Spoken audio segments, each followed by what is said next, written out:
أعوذ بالله من الشيطان الرجيم.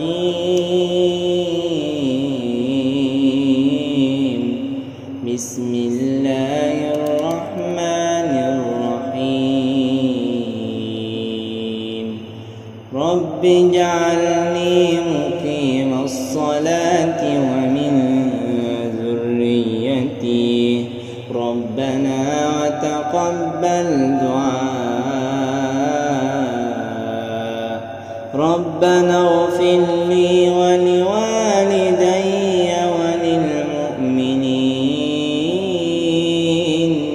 وللمؤمنين يوم يقوم الحساب.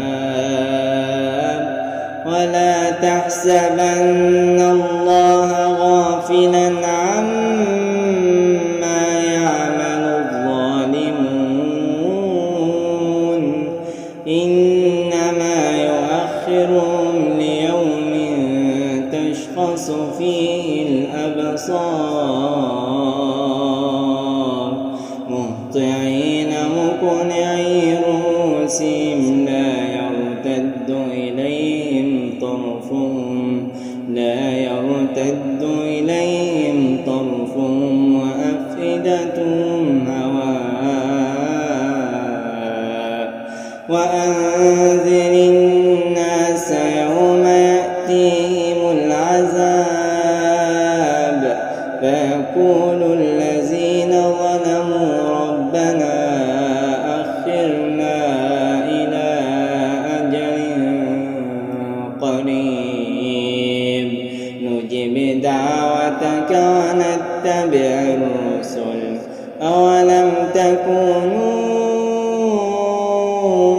أقسمتم من قبل ما لكم من زوال.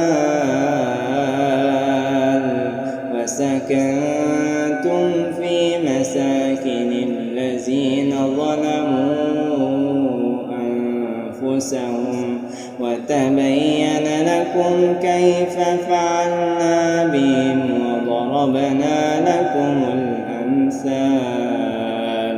وقد مكروا مكرهم وعند الله مكرهم وإن كان مكرهم لتزول منه الجبال.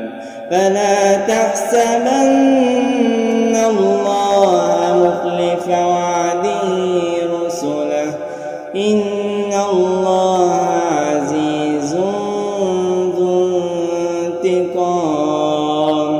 يوم تبدل الأرض غير الأرض والسماوات وبرزوا لله الواحد القهار.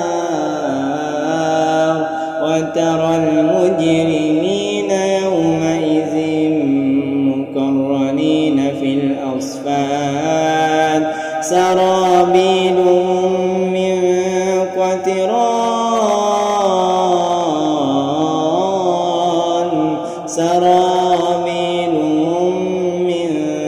قطران وتغشى وجوههم النار.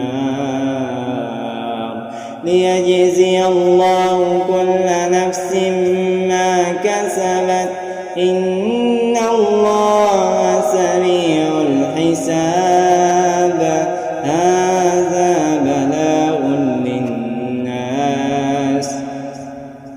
هذا بلاغ للناس